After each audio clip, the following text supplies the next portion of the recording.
it's important. When we began, it was Phil and myself, and I took charge of, well, everything came through me. A control freak. No.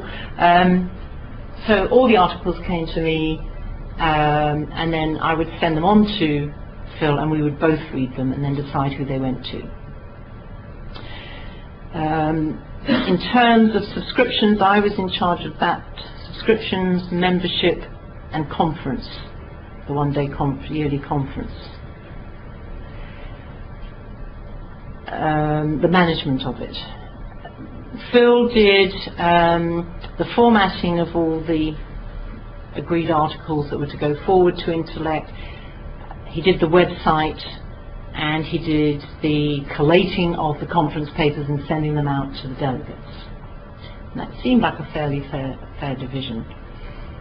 Then when we expanded and brought Sarah and Will in, Will and Sarah became responsible as associate editors for making sure that after I and Phil had read the articles, that they went out to whichever referees they were supposed to go to.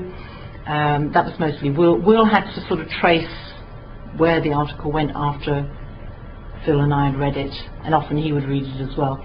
He would send it to the referees and make sure that the feedback got back to the author.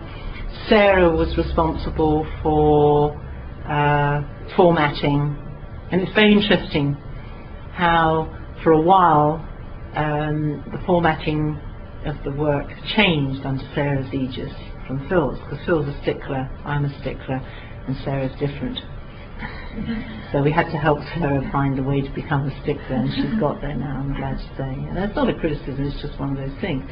So it was a bit of a training process there. She would then send it, once she'd formatted it, she would send it to Phil, who would finalise formatting and getting the all the things signed for the photographs. You know, the things that you talked about, the legal side of things, that's Phil's baby. And Sarah is in charge of conference. So that leaves me really with more or less the membership, the finances, and the initial reading, and then the proofreading right at the end. I've always done that. Because Phil says, why do you need to do it? I said, because. And you do. I mean, it may be only maybe 2 or 3 pages, but it matters to me. Because you always get... I'll never forget the first book I published was called French National Cinema, and I was so proud of this book. I gave it to my father, to whom I dedicated it, and my mother. And my father looked at it and opened it and said, oh, there's a typo. He didn't say, oh, this is great, it's a wonderful book, I'm so proud of you, my daughter. There's a typo. And my heart was just, oh, sank into my boots. So that's why I do proofreading now.